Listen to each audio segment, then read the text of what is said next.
Hi everyone, it's really good to join with you and to be with you. I'm going to read the Gospel for this Sunday, and before I do that, I'd like the candle to remind us that Jesus is truly present to us right alongside you and right alongside me.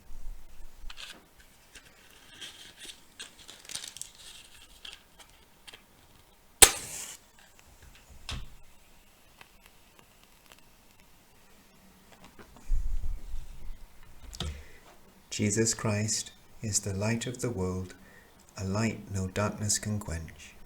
Amen.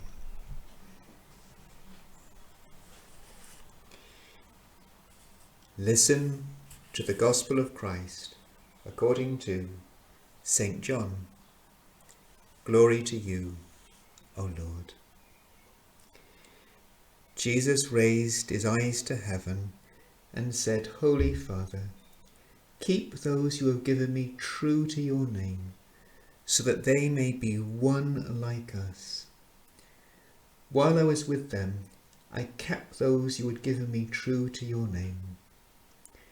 But now I am coming to you, and while still in the world I say these things to share my joy with them to the full. I passed your word on to them, and the world hated them because they belong to the world no more than I belong to the world. I'm not asking you to take them away from the world, but to protect them. They do not belong to the world any more than I belong to the world.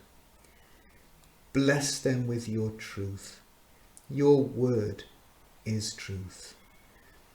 I have sent them into the world, and for their sake I consecrate myself, so that they too may be blessed and filled with your truth. This is the gospel of the Lord. Praise to you, O Christ.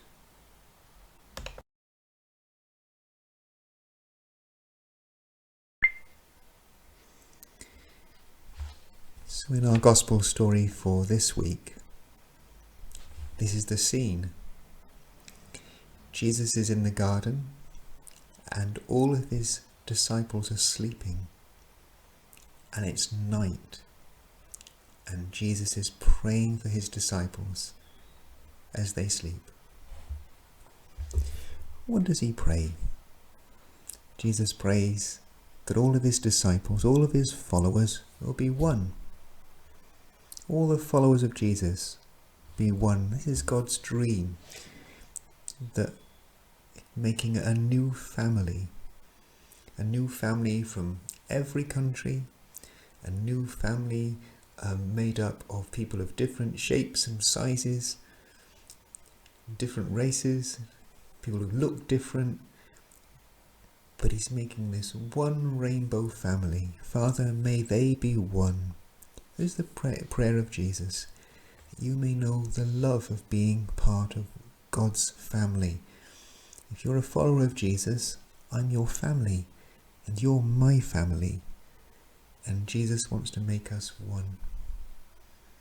Because in that oneness, that togetherness, we're a sign of hope for the world. And the other thing that Jesus prays for in our gospel is that his followers may be protected. He says, Father, I pray for their protection in the world. Now we think of God's world and we think of all the good things in the world, the trees and the seas and the fish and the animals and the amazing beautiful things in the world. But there are other things in the world that are against what God wants. There's a big part of the world, there's lots of people that don't care for the earth, they don't care for the plants, they don't care for the trees. All they can care about is just getting more and more stuff.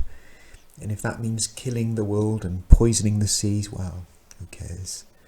There's a part of the world that hates the weak. There's a part of the world that hates the poor and that's very happy for some people to have lots and lots of wealth and many others to go hungry. There's parts of the world that's very unfair and they like it being unfair. As followers of Jesus, we're against that because we're healers in this world. We're the people in the world who are on the side of the poor person, on the side of those who are at the bottom and who have nothing. And in that world, well, Christians can find it tough going. So Jesus prays for us to be protected. It's night and Jesus is praying as his disciples sleep. What happens when you go to sleep? Jesus stands by you and prays for you and blesses you that you may be one with him and all his family, and he prays his protection over you. While you sleep, Jesus prays over you with great love.